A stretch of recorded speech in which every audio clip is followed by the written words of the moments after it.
déjà, avant de venir dans cette réunion, pour réfléchir le président du conseil régional, vice-président, leur a offert des bureaux. Et puis, nous avons peut-être planifié des questions priorités certaines qui ont déjà fait le travail.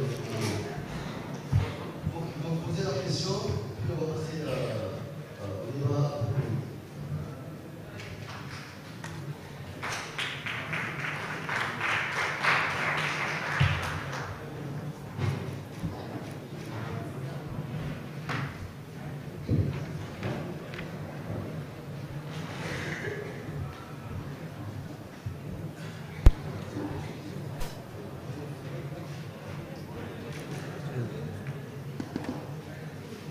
Salam alaikum wa rahmatullahi wa barakatuh.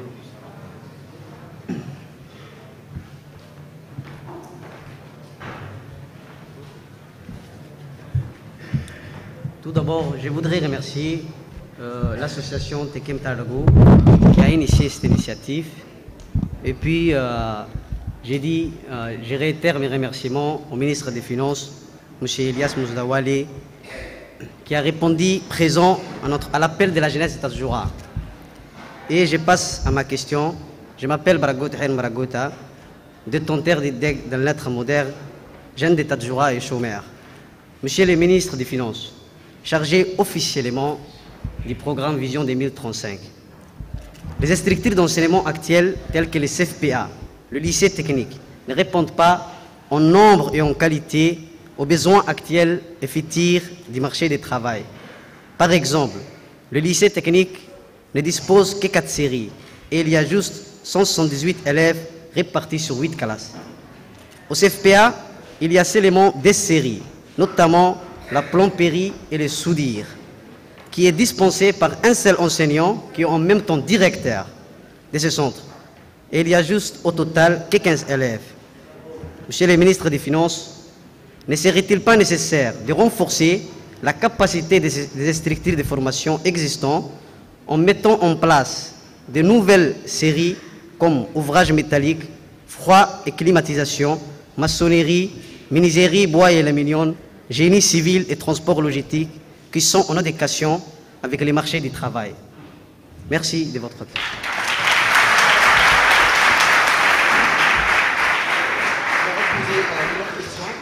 Comme ça, on va faire 3 questions et puis les intervenants vont répondre. C'est Jonathan.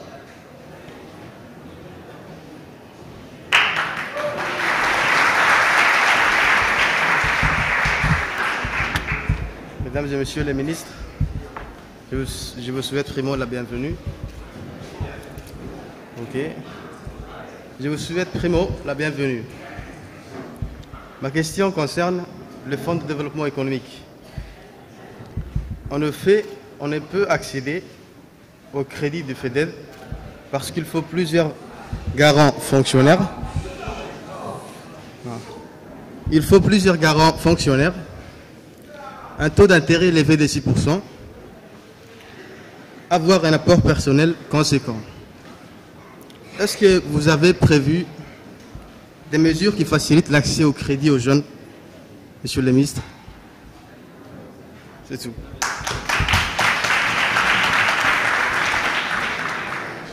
Merci.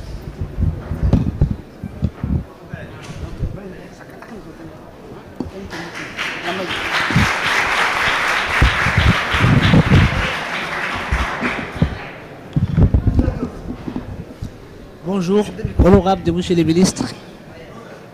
Non, c'est bon.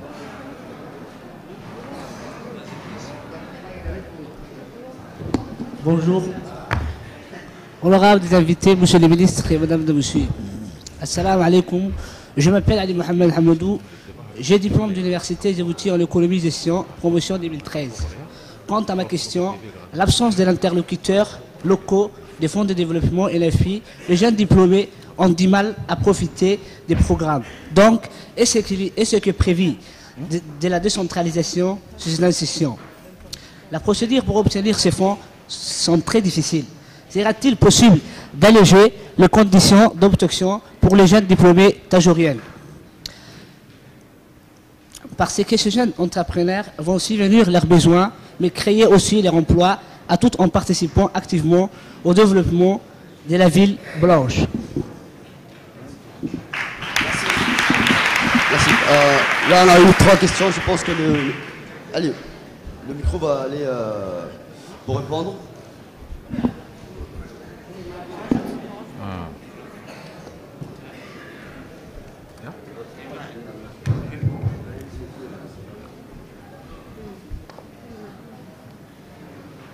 Merci aux questions.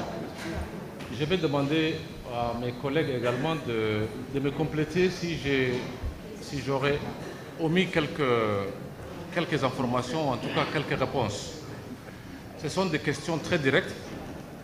Ça concerne la formation technique, ça concerne l'accès au financement et ça concerne l'accessibilité de ces institutions qui sont censées accompagner les jeunes et moins jeunes qui sont porteurs de projets. Ce sont des questions ici extrêmement importantes, pertinentes. Je pense que mes amis, collègues ici présents, pour certains d'entre nous ici présents qui ne comprennent pas toujours le français, malheureusement, je ne pourrais pas le faire. En tout cas, je sais qu'il y a de brillants orateurs ici. Ce serait bon également que nous puissions avoir des compléments en langue afar pour que ça puisse parvenir au maximum, en tout cas, nos messages. Je voulais très rapidement, avant d'apporter la réponse, avant de répondre aux ces jeunes, de donner quelques... Ah, non, après, il peut apporter la correction.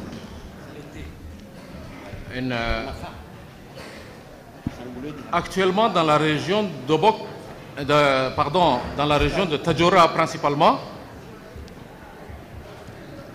pour essayer de rester sur Tadjoura, qu'est-ce qui a été fait ou qu'est-ce qui est en train d'être fait en termes de projets structurants, en termes de développement? Ce sont quelques chiffres peut-être que je vais vous donner. C'est un peu lourd. C'est pour vous donner quelques indications. Après, nous parlerons comment tous ces chiffres, les Tadjouriens ou la population de la région de Tadjoura profite ou peut profiter demain. Le Fonds de développement a accordé à peu près l'équivalent de 25% de son financement pour les régions, rien que la région de Tadjoura. Je donne un premier chiffre, c'est autour de 155 millions de francs djibouti que le Fonds de développement a accordé sur ces 3 dernières années pour des projets dans la région de Tadjoura. 155 millions de francs djibouti. Ça va dans l'industrie du tourisme, ça va dans le commerce, la boulangerie, ça va dans l'hôtellerie, la restauration, mais ça également comprend l'agro-industrie, des unités industrielles, des unités agro-pastorales. Par rapport aux différents projets actuellement en cours et à venir, nous sommes engagés dans des grands projets d'envergure. On connaît celui du port de Tadjoura, il est clair. À côté du port de Tadjoura, il y a tout ce qui est manutention des marchandises, c'est-à-dire la matière première qui est censée être exportée à partir du port de Tadjoura, où il y aura des installations de manutention sophistiquées. Habib connaît bien, il est du port. C'est tout ce qui est silo et équipement de manutention, mais par des investissements privés canadiens. C'est le groupe Alana Potash qui doit construire, en tout cas participer avec le port de Djibouti, qui est propriétaire donc du port de Tadjoura. L'installation de ces silos de grande capacité. Alana Potash, pour votre information, c'est le premier producteur, ou en tout cas utilisateur mondial de potache. Ça, c'est au niveau des activités portuaires. Nous avons les projets de chemin de fer Djibouti-Tadjoura à Saïta, dans un premier temps, ensuite qui va continuer sur Mekelle. Et de Mekelle, ça doit partir sur Walaita, c'est la région Amhara de l'Éthiopie, qui est censée être la deuxième ou la troisième zone industrielle de l'Éthiopie. Donc ce chemin de fer, c'est un financement indien qu'on a prévu. Il va revenir à quelque chose comme 1,1 milliard de francs djibouti. 1,1 milliard de dollars. Donc, nous avons au jour d'aujourd'hui 600 millions d'acquis. On a 600 millions de financement acquis. Nous sommes en attente de 300 millions supplémentaires, nous pensons dans les 3 mois à venir. Pour ensuite, une fois les travaux commencés, compléter les 400 millions qui vont rester. C'est-à-dire, ce projet, il est censé prendre forme à partir de mi-2015. En plus de ce projet de chemin de fer, donc, nous avons la route de Balho, qui, vous connaissez son montant, représente à peu près 74 millions de dollars.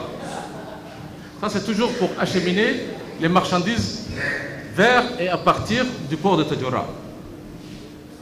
Je parle de la ville de Tadjoura et en tout cas de toutes ces infrastructures annexes qui vont permettre de désenclaver la ville de Tadjoura.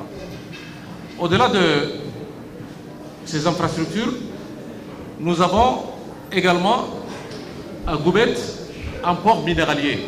Le port de Goubet, qui est un port minéralier, qui a commencé avec un projet de 64 millions de dollars.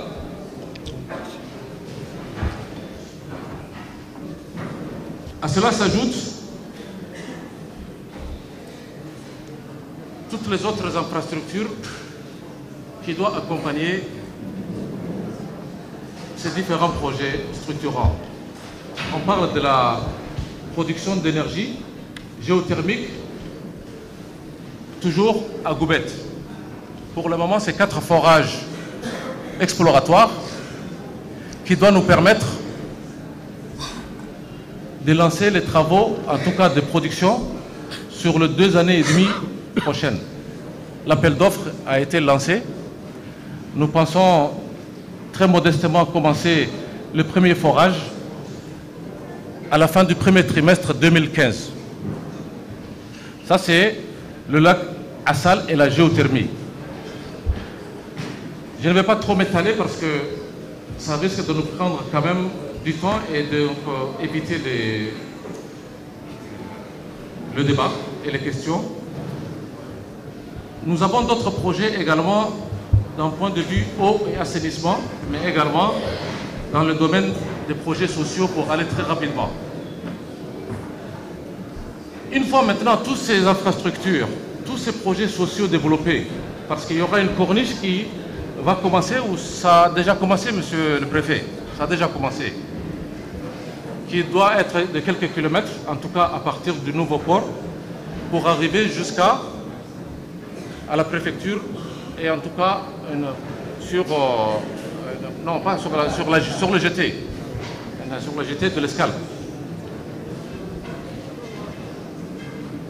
Comment toutes ces infrastructures et tous ces investissements vont bénéficier à la population de Tadjoura, aux jeunes de Tadjoura, aux hommes et aux femmes de Tadjoura? Quels sont les types d'emplois escomptés de ces investissements, de ces infrastructures? Mais qu'est-ce qu'au niveau de Tadjouriens également, ils peuvent accompagner ces projets? Ça, c'est les investissements de l'État. En quoi les investissements privés peuvent suivre?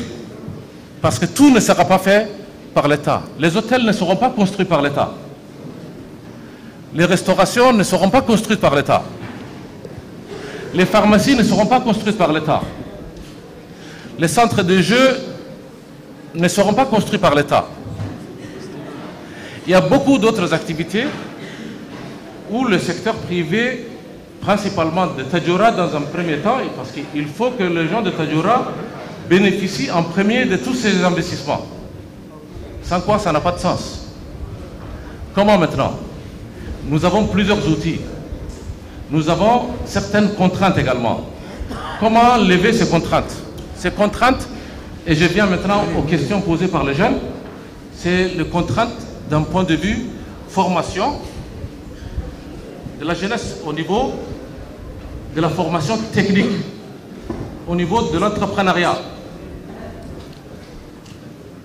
Ça correspond également aux besoins qui ont été soulevés à l'accès au financement.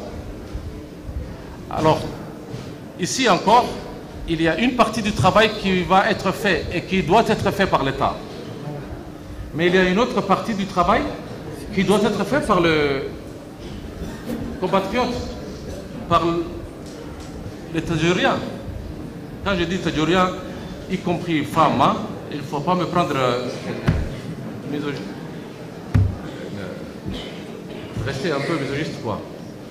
Donc, oui, nous avons encore une faiblesse en termes de formation technique appropriée qui correspond aux besoins du marché, aux besoins du futur du marché, aux besoins futurs de toutes ces infrastructures. Oui, nous avons besoin de former au plus basique, c'est-à-dire le minimum, c'est de voir des dockers pour ceux qui n'ont pas d'autres possibilités d'être formés. 2 navires sont arrivés, les dockers sont venus de Djibouti. Combien de temps on va continuer à faire venir des dockers de Djibouti? C'est aux gens de Tadjoura qui doivent bénéficier de cela. Ça ne demande pas beaucoup de choses.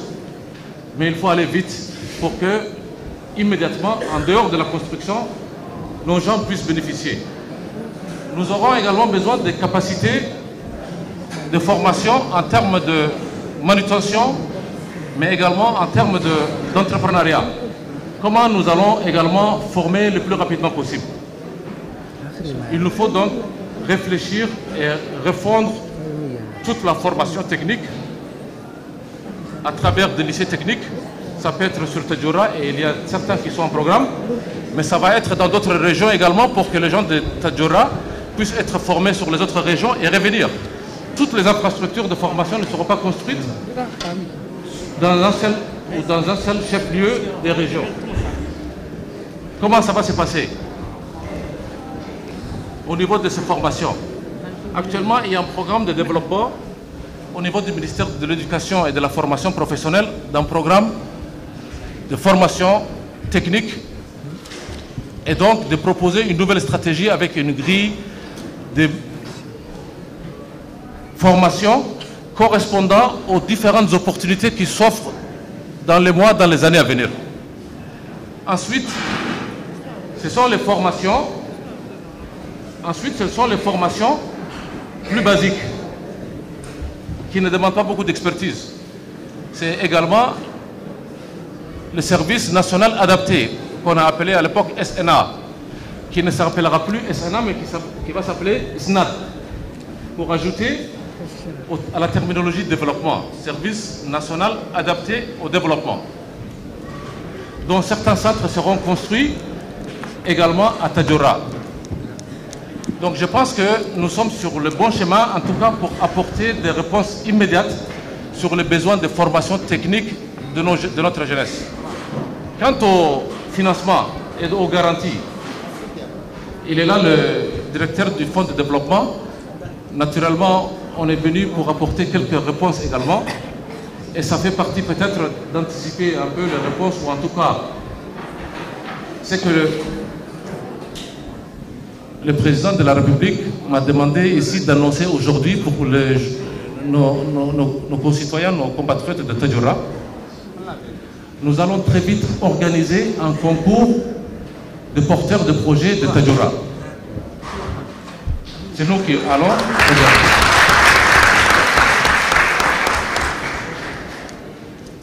Et j'appelle ici, j'ai fait un appel solennel à la jeunesse et à tous les porteurs de projets de la région. Si vous avez des projets, préparez-vous. nous allons constituer le comité de sélection très rapidement. Nous aurons besoin de la société civile tadjourienne pour que ce processus soit le plus transparent possible. J'invite d'ailleurs l'association, ici, nous avons leur invitation, donc de participer également dans le processus de sélection de meilleurs projets. Et les 5 meilleurs projets, je ne dis pas qu'il y aura que 5 projets qui seront accompagnés. Tous les projets qui sont valables, on donnera des réponses financières le plus rapidement possible avec un processus qui soit le moins bureaucratique possible. Mais les 5 meilleurs projets qui seront classés meilleurs projets, le président de la République va se porter personnellement garant pour ces 5 meilleurs projets et donner des facilités en termes de remboursement le meilleur possible. Et ça, c'est l'engagement du président que je vous transmets ici.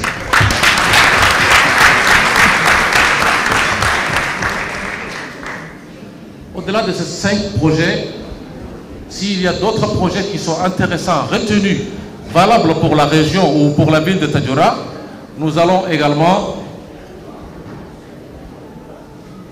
les financer. Comment nous allons les financer? Un jeune tout à l'heure a dit on a besoin de beaucoup de garants, on a besoin également d'apports personnels et on a besoin de faire des va-et-vient à Djibouti-Ville. Je pense que nous allons apporter quelques réponses également.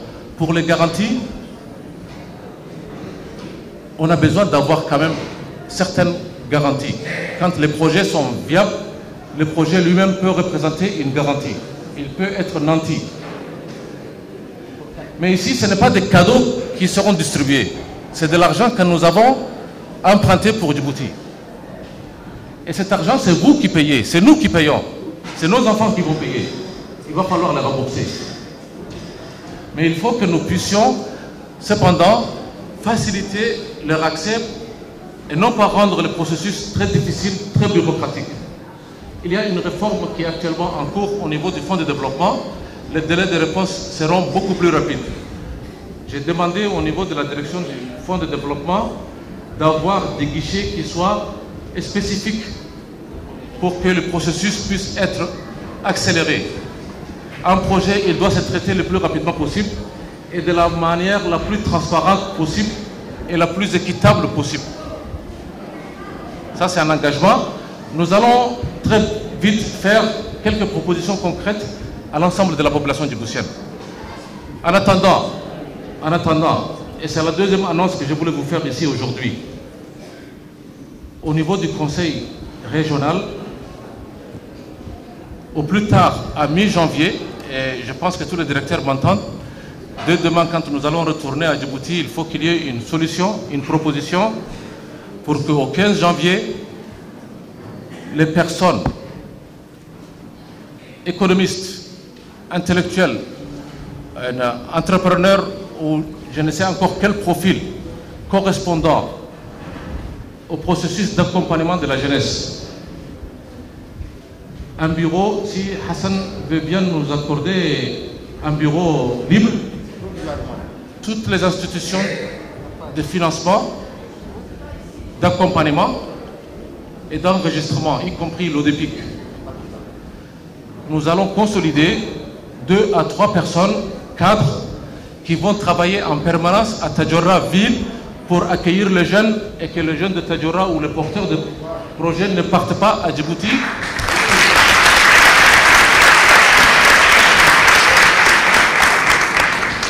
Maintenant, nous ne voulons pas que ces jeunes, en tout cas ces cadres supérieurs, ces économistes, ces juristes, ces sociologues s'il faut, nous ne souhaitons pas qu'ils viennent encore de Djibouti ou d'ailleurs. Nous voulons que ce soit des jeunes qui soient natifs de la région.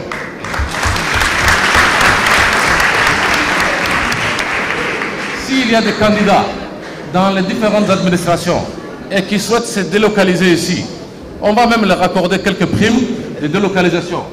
Nous souhaitons qu'ils fassent leur candidature spontanée et nous allons essayer de choisir le meilleur possible. Mais ensuite, on va mettre à côté des experts, des consultants et nationaux et internationaux pendant au moins une période de 1 an pour construire ce bureau spécial que nous allons intituler quelque part l'unité de développement, en tout cas de l'entrepreneuriat et du développement, pour que la chaîne de valeur de la région de Tadjoura puisse être mieux étudiée. Nous avons 105 millions de l'Union européenne pour le 11e FED, pour ceux qui connaissent un peu le jargon. Et sur ces 105 millions d'euros, à peu près 75 millions d'euros sont destinés aux régions de l'intérieur, y compris Tadjoura. Donc il y a beaucoup d'argent qui vont venir sous la forme de projets bien sûr, mais également sous la forme de financement, sous la forme de dons des infrastructures sociales. Et il faut que nous réfléchissions sur les voies et moyens pour que tout le monde puisse profiter de cette croissance et de ce développement. C'est ça que nous appelons la croissance inclusive. J'étais long, c'est des questions qui me passionnent et en plus aujourd'hui je ne me porte pas très bien. Ceci étant dit, si j'étais encore plus en forme aujourd'hui, Hassan connaît combien je resterai sur le micro. Je laisse mon ami Mahmoud pour apporter quelques éclaircissements également. Mais ça, ce sont, j'ai dit à mes frères et sœurs ici, ce ne sont pas des annonces pour des annonces. Nous ne sommes pas en campagne électorale. Je ne suis pas là en tant que secrétaire général du RPP. Je ne suis pas là en tant que politique. Je suis là en tant que premier en charge sous la direction du président Ismaël Omar Guelleh du modèle de développement de Djibouti.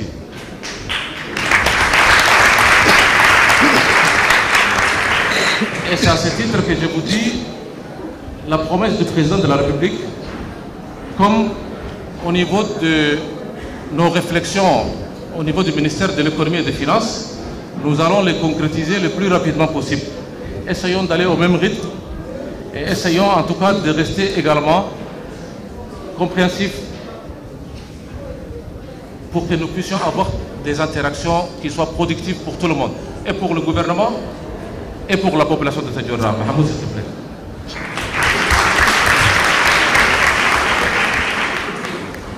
Cher Elias, ça a été très exhaustif et il me serait difficile de faire mieux. Mais je crois qu'on devrait rester dans la pratique des choses. Dans la pratique des choses, si on regarde un peu le corridor sud,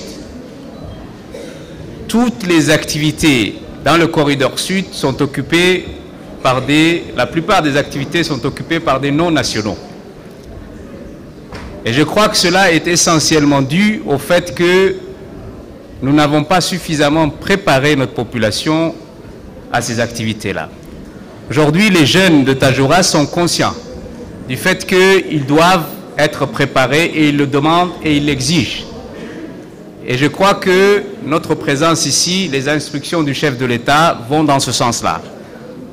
Préparer notre jeunesse, non pas à Djibouti, notre jeunesse de Tadjoura qui seront amenés à travailler dans ces projets, les préparer à Djibouti, à Tadjoura. Je crois qu'il faut qu'on agisse dans ce sens-là. Certaines propositions sont là. Il y aura des branches du fonds qui seront délocalisées. Moi, j'aimerais proposer que des branches de formation se tiennent ici à Tadjoura. Et الحين فرامها مع إلياس ما قوي به ويسر عندانيتي أسر هي تأسر المعقعسي ويسر مالو كي وريجي جبوتي يعني إيه جبدا بنا تيابيني تو مالو اللي فنن المجيناي الدفع دسيسكا